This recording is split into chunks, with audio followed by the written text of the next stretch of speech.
कुछ समय से एक ट्रेंड चला आ रहा है कि रियल स्टोरी पर फिल्म आ रही है और बहुत ही सक्सेस पा रही है वो फिल्में। जैसे लास्ट ईयर में हमने द कश्मीर फाइल्स देखी थी जो कि ट्रू स्टोरी पर बेस्ड थी। इसी तरह अभी एक ट्रू स्टोरी और आने वाली वो है द वैक्सीन वार।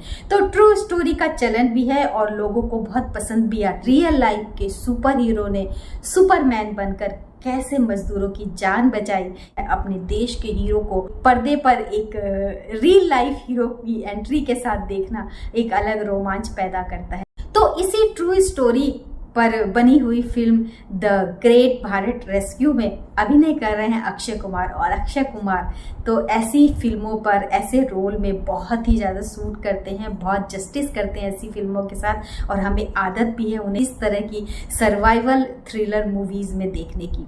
और इसके साथ साथ बहुत सारे अच्छे एक्टर्स होंगे जिनका अभिनय इस फिल्म में देखने को मिलेगा। तो चलिए जानते हैं कि इस स्टोरी के पीछे सच्चाई क्या है, कैसी घटना हुई थी रानीगंज में, ऐसा क्या हादसा हुआ था और किस तरह से वहां से मजदूरों को सफलतापूर्वक निकाला गया है। तो चलिए जानते हैं। लेकिन उससे पहले अगर आपने मेरे चैनल को सब्सक्राइब नहीं किया है तो सब्सक्राइब कर लीजिए और बेल आइकन को प्रेस कर लीजिए।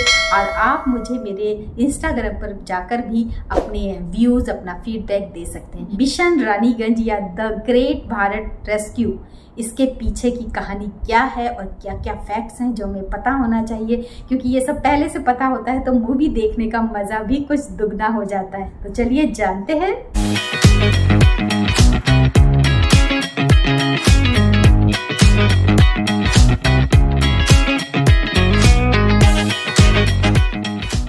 कोयला हमारे जीवन में अहम स्थान रखता था। उसके बिना हमारे जीवन की गाड़ी पटरी पर नहीं दौड़ सकती थी। अब समय बदल गया है, तब केवल कोयला ही था जो हमें जीवन देता था। रानीगंज कोयला खदान देश की पहली भारतीय कोयला खदान थी जो 1774 में ब्रिटिश ईस्ट इंडिया कंपनी के जॉन सुमनेर और ग्रांट हिटली द्वारा लाइसेंस हासिल करने के बाद खोली गई। 1974 में खदान का राष्ट्रीयकरण कर दिया गया और भारतीय कोयला खदान प्राधिकरण ने इसे अपने अधिकार में ले लिया। रानीगंज खदान देश की तरक्की के हिसाब से काफ़ी खास रही है। 19वीं शताब्दी में देश को 88% कोयला इसी खदान से पहुंचता था। मिशन रानीगंज 34 साल पहले की एक सच्ची घटना पर आधारित है। माइनिंग इंजीनियर जसवंत सिंह गिल 1989 में पश्चिम बंगाल में रानीगंज कोयले की खान में फंसे 65 मजदूरों को बाहर निकालकर उनकी जान बचाई थी। करीब 104 फीट गहरी रानीगंज की कोयले की खान में उस दिन करीब 232 मजदूर काम कर रहे थे। रात में अचानक से खदान में पानी का रिसाव शुरू हो गया। जैसे तैसे ट्रॉली की मदद से 161 मजदूरों को तो कोयले की खान से बाहर निकाल लिया, लेकिन बाकी के मजदूर अंदर ही फंसे रह गए। पानी का स्तर लगातार बढ़ता जा रहा था। हालात से निपटने के लिए जसवंत सिंह गिल आगे आए और उन्होंने रेस्क्यू मिशन की शुरुआत। गिल ने तत्परता से काम शुरू किया। पहले वॉकी टॉकी के जरिए खदान के नक्शे को समझा गया। नक्शे के मुताबिक खदान के 6 अलग अलग हिस्से में गड्ढे खोदे गए। वॉकी टॉकी के जरिए फंसे मजदूरों की ट्रैकिंग शुरू की गई। फंसे हुए मजदूरों तक संदेश पहुंचाया गया कि वो अलग अलग जगह पर फैल जाएं जहां भी उन्हें कुछ सुरक्षित सा महसूस होता है। मजदूरों को बाहर निकालने के लिए स्टील और लोहे का एक कैप्सूल तैयार किया गया और उनकी बहादुरी और जज्बे को सलाम करना चाहिए कि मजदूरों को बाहर निकालने के लिए जसवंत सिंह खुद खदान में उतरे। धीरे धीरे मजदूरों को कैप्सूल के जरिए बाहर निकालने का काम शुरू किया। मौके पर हालात को संभाला जा सके इसलिए वो अंतिम मजदूर को निकालने के बाद ही सबसे आखिर में बाहर आए। उनकी इस बहादुरी और तत्परता के लिए 1991 में सर्वोत्तम जीवन रक्षक पदक से सम्मानित किया गया। इसके बाद मानवता की सेवा के लिए उन्हें भगत सिंह अवार्ड से भी नवाजा गया। बहादुर जसवंत सिंह गिल अब हमारे बीच नहीं है, लेकिन उनकी लाइफ और उस पूरी घटना पर बनी फिल्म को देखकर आप उन्हें श्रद्धांजलि अर्पित कर सकते हैं। जसवंत सिंह के किरदार में अक्षय कुमार हैं, उनके अपोजिट परिणीति चोपड़ा हैं जो इससे पहले केसरी में उनके साथ आ चुकी हैं। रवि किशन हैं, कुमुद मिश्रा हैं जिन्हें हम बहुत सी फिल्मों में देखते हैं, पवन मल्होत्रा, राजेश शर्मा, लंकेश भारद्वाज, अनंत महादेवन, दिव्येंदु भट्टाचार्य, खुशबू, आरिफ जगारिया और वीरेंद्र सक्सेना भी हैं।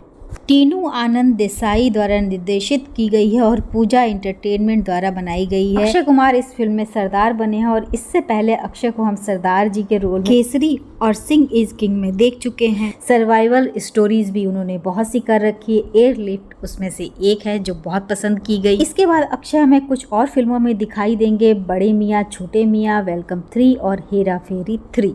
द ग्रेट भारत रेस्क्यू 6 अक्टूबर को आएगी, जब हम इसे थिएटर में जाकर देख सकते हैं। लेकिन उससे पहले जान लेते हैं कि इसके नाम के पीछे कितने चेंजेस हुए हैं, क्या कहानी है। पहले कैप्सूल गिल का नाम दिया गया था, बाद में उसे द ग्रेट इंडियन रेस्क्यू का नाम दिया गया, और उसके बाद अब जो ट्रेंडिंग चल रहा है कि भारत कहने का चलन शुरू हो गया है, और कई मायनों में सही भी है। इसका नाम बदलकर ग्रेट भारत रेस्क्यू रखा गया है। द ग्रेट भारत रेस्क्यू की जो मेकिंग शुरू हुई थी वो लास्ट ईयर जुलाई 2022 में शुरू हुई थी, और अब अगस्त 2023 में एक गीत के साथ इसकी एंडिंग हुई है, यानी कि फिल्म पूरी तरह तैयार हो चुकी है। अक्षय कुमार ने इसकी अनाउंसमेंट भी कर दी है, तो आप सब तैयार हो जाइए एक और धमाकेदार मूवी को थिएटर में। 2023 सभी के लिए गोल्डन ईयर साबित हो रहा है, यानी कि पठान, जवान ने रिकॉर्ड ब्रेक कर दी है, अभी भी रिकॉर्ड पे रिकॉर्ड बना रहे हैं।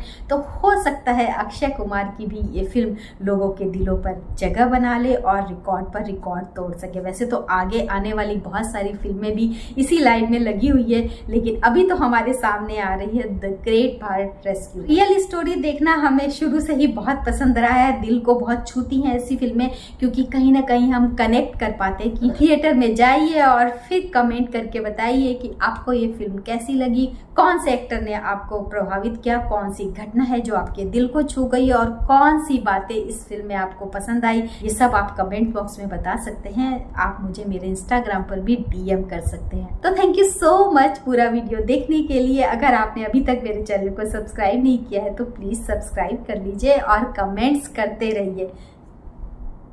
Bye bye.